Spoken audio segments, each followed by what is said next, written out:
Hi, I'm Jill Ferris, the Vice President of Education and Interpretation here at the Chesapeake Bay Maritime Museum and the Staff Liaison to our Diversity, Equity, Accessibility, and Inclusion Committee.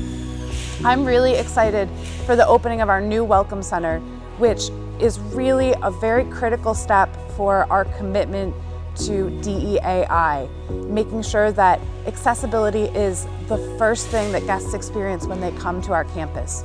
In this new building, when you come into our Welcome Center, everybody will be able to come in easily through the open doors and have a warm welcome, and come into exhibition spaces that feature diverse stories on the walls and in the artifacts. Some of the boats that we have planned for the new Watercraft Heritage Center include boats like Alberta and Sidcraft and Glide.